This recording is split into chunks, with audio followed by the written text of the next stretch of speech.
One day, after dinner, when I was lounging about in my office, I spotted character drip marketing, all on its own. That post was tiny, it didn't even have that many likes. When I found it, it was already full of replies, saying things like, "Where is Acheron?" and "We don't care, show us Firefly." Now, I pass the power of choice to you all. Faced with this situation, what choice would you make? Stick to the intended plan and pull for the character and pray for the best? Or build a cage around your stellar jades and save them for a future character, giving them the utmost care from within the warmth of a home? I eagerly await your answer. Guys, I don't know how to tell you this. Sunday might have had a point. Welcome to my Sunday guide, where I'm going to be going over everything you need to know about my second least favorite day of the week. We've been waiting for this guy for a hot minute, and I'll be honest, I don't think he's actually turned over a new leaf at all. If Star Rail has taught me anything, it's that church is scary and don't trust men who aren't robots. Regardless of whether or not you trust this man, though, it's time to prepare for the upcoming summon meta. And so if you pulled him, here's how to build and play Robin's brother. My name is Braxophone, but you can call me Brax, and let's talk about Sunday.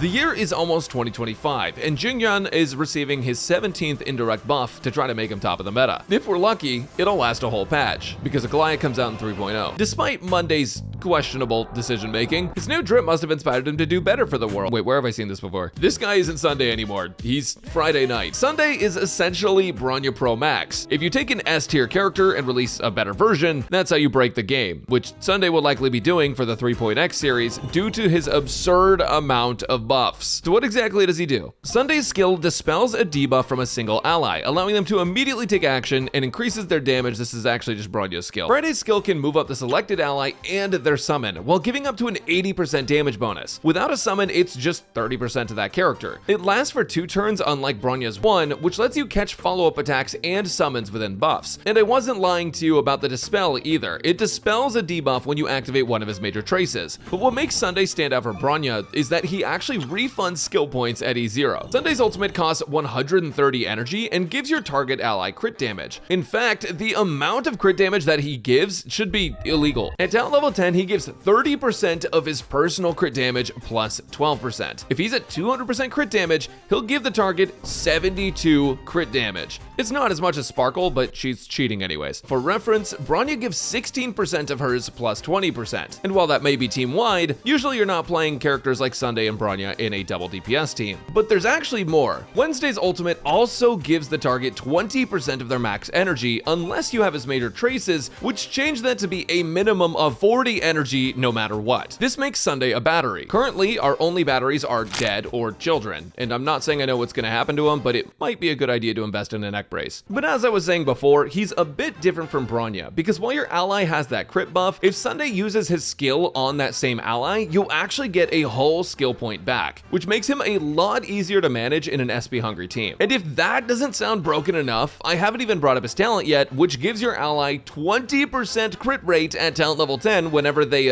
exist. After using a skill, you get 2 turns of crit rate on your skilled ally. So in total, you get 20% crit rate, a ton of crit damage, up to 80% damage bonus, and an almost SP neutral action forward. I really hope they don't power creep this guy. The last major trace I haven't gone over gives him 25 energy at the start of the fight. And the last thing to talk about in Saturday's kit is his technique, which you should always use because it gives you an extra 50% damage bonus on your first ally that you skill. So for the first 2 turns, you're getting 130% damage bonus. Yeah, what the f? Sunday feels to me the same way Ruan Mei did, except this time I'm catching. He's ushering in the new summon meta coming in 3.0 and provides an insane amount of buffs. What a great guy. Surely he doesn't have any ulterior motives. For talent priority, you're honestly going to want everything leveled except his basic attack, and I don't really know what to put here in the transition, so enjoy this little stinger thing.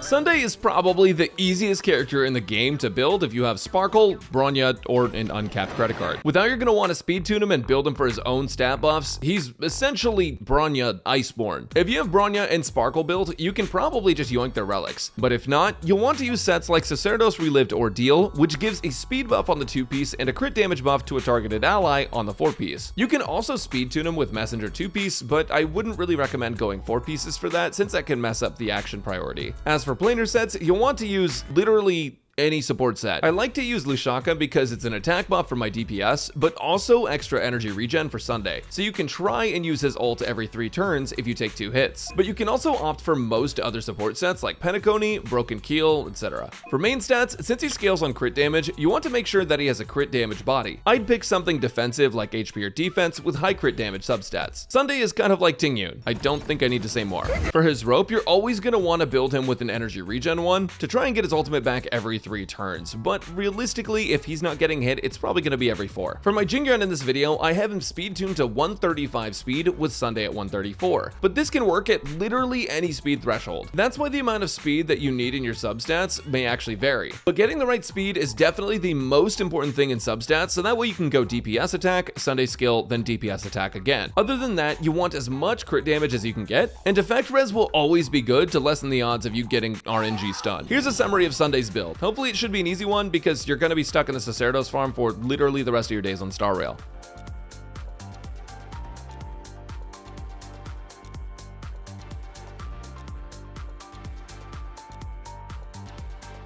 As the first limited male Harmony and the brother of Robin, Sunday has big shoes to fill. I'm honestly kind of disappointed because his English voice actor can sing, and I was hoping he would have his own unique song or something. He does, however, have his own unique light cone, like everyone else, that I was hoping wouldn't make him more broken than he already is, but let's be honest guys, we're playing Honkai Star Rail. Sunday's signature light cone makes it so that after he uses his skill, he gains 6 energy and gives the target a stack of damage bonus up to a max of 3. Essentially, at S1, he can give himself 36 energy per skill and your DPS 15% damage bonus, stacking up to a total of 45%. But on top of that, whenever you use a skill or ultimate 2 times, you get a skill point back. This turns him from a very slightly SP negative character to an SP positive character full stop. His light cone solves the only problem he had to begin with, which was skill points. This light cone is absurd value. With that said though, going for a light cone like But the Battle Isn't Over is also great for Sunday since it gives an energy regen bonus and can generate skill points every 2 ultimates. It gives a huge damage bonus to the next ally, and it's a perfect substitute for free-to-play players who saved for it in the shop or just lost something that was heavily in their favor. Other than that, other premium light cones like Robins and Sparkles give him and your team some bonuses, and those can be fine if you have extras, but I'd recommend giving him Meshing Cogs or Past and Future if you're free-to-play, without the other Harmony options. The 3-star Meshing Cogs makes him need to take 1 less hit to get his ultimate in 3 turns instead of 4, and the 4-star craftable Past and Future is a buff to your allies' damage that you can get to S5 and make massive. Honestly guys, there's not really a precise ranking for this because it kind of depends on your team comp, but keep in mind all of those light cones I listed work really well, and even ones that I didn't list are usually fine because Harmony light cones are just kind of broken. I guarantee you Dance Dance Dance is going to be one of the first things that people put on Sunday to zero cycle. If you're interested in learning more about his personal light cone, I'll talk about that value versus Eidolons in the final section of the video, so keep watching if you want to learn more.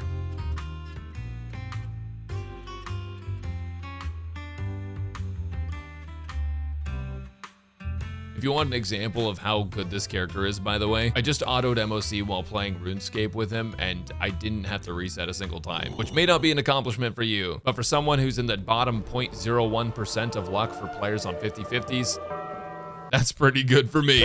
As I went over multiple times in this video, Sunday is essentially Bronya, but better. And because of that, he fits in any team that Bronya fits into, but one of the best teams that he fits into is with our general, Jingyuan. Now, this guy gets buffed every single patch, and I'm pretty sure he's finally caught up with some of the top DPS, at least until the Goliath comes out. But what's the main reason for that? Well, because Sunday buffs characters with summons, and one of the main things that Jingyuan was missing from Bronya is a buff that lasts 2 turns so that way it can catch Lightning Lord. Well, luckily, Sunday can help out Lenny the Lightning Lord a lot whenever he uses his skill. But on top of that, Sunday is also a battery, which means that he can help Jingyuan get his ult faster, get even more stacks for Lenny the Lightning Lord. Now, Robin was also a big buff for Jingyuan. Well, to be fair, Robin was a big buff for everyone in the entire game. But with Robin and Sunday together, this team absolutely slaps. Now, I like Ho-Ho here, but you can't really use her in every circumstance because she takes a skill point at the beginning of the fight if you want to make sure to keep up her cleanse and heals. It could be fight dependent, In some cases, it could just be fine, but you can also play Lulcha here if you want. The reason I prefer Ho-Ho is because she is also a battery. She battery Sunday, Robin, and Jingyuan when she uses her ult, and gives everyone an attack buff, and that attack buff goes to Robin, and then Robin's attack buff also buffs to Jingyuan more, so, you know, it kind of all just snowballs. Granted, it does snapshot when Robin uses the buff, so it might not always affect her anyways, but that energy gain is going to be absolutely huge for Jingyuan and Sunday, and all of the cleanses make her super helpful. You really can play any sustain though. This is just the best one if you have Sunday's Light Cone to give you a skill point that you can use on Ho-Ho and not run out of skill points to use skill on Jingyuan. Oh, and also if you want to run sustainless comp, you can also run Jade and do that, or you can replace Robin with Jade. If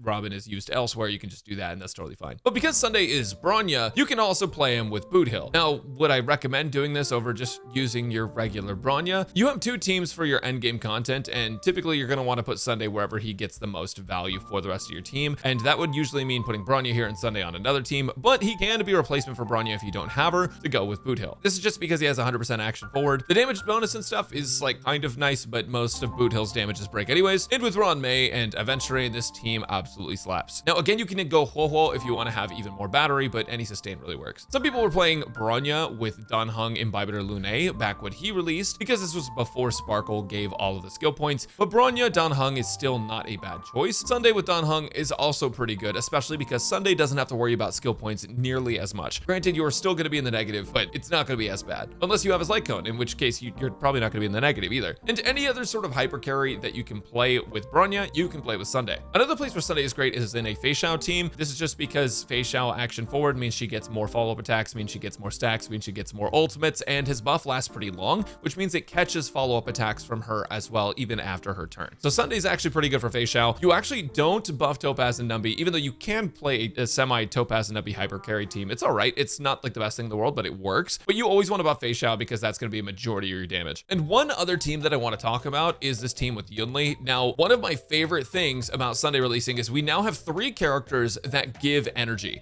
If you use Ho-Ho, Sunday, and Tingyun together, Tingyun can give up to 60 energy after her Eidolons, Sunday can give up to 40, and Ho-Ho can give up to 20%. Now, if you know anything about Yunli, you know that she ults a ton. This is so that you can actually get a ton of damage on her follow-up attack if enemies hit you before it goes off on its own. So by timing your ultimates with Yunli, you can dish out a ton of damage, and by using Tingyun, Ho-Ho, and Sunday, you can battery the hell out of Yunli and counter every single attack with an ultimate. It is absolutely disgusting. The amount of energy that these 3 characters give together is crazy. And Tingyun also is a substitute for basically all of the other hyper carry teams. If you don't want to play Robin or Jade, you can also play Tingyun and stuff there. You can also play characters like Zhao Shou as well. But this team in particular, I had a lot of fun with. So for the 12 people that did pull for Yunli, this is a really good team for you. Honestly, Sunday is such a strong character at E0, but I'm going to tell you guys what he does with his Eidolons because I have to, because it's a guide video.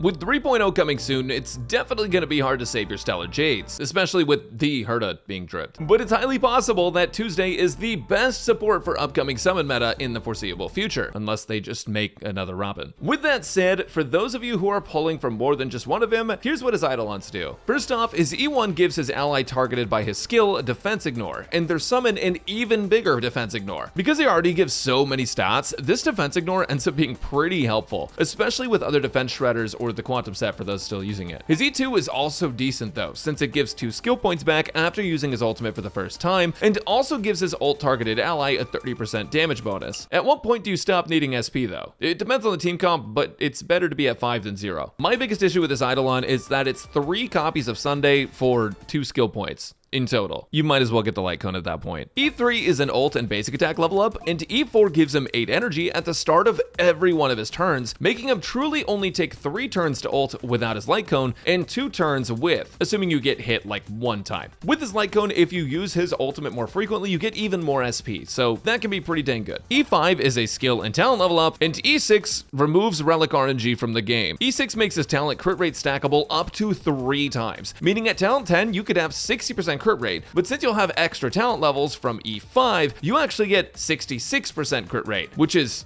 absolutely game breaking. Yeah, I sure hope it would be for $2,000. E6 also makes his ultimate apply the crit rate boost from his talent, and on top of the absurd crit rate, you also get 2 crit damage for every 1 crit rate you have over 100%. So you don't even need to rebuild your characters not to overcap, because they'll just do it automatically. Sunday's Eidolons can be strong. However, his light cone is absurdly strong as well and solves his SP issues. If you have to drop a skill from your rotation that a support, sustainer, or DPS would use to keep you alive or dish out damage, typically that's going to result in a bigger loss for you than not having the extra defense shred would. Going for his light cone, in my opinion, is more important than getting Eidolons because it future-proofs him from having SP issues in future teams, and also gives your allies a ridiculous amount of damage bonus for a light cone. But if you want my honest answer, he's already absurdly good at E0. I would pull Sunday E0 for now and save the rest of your pulls for 3.x characters, and maybe get his light cone on his rerun if you have leftovers, because I just know that Fate collab is gonna hit.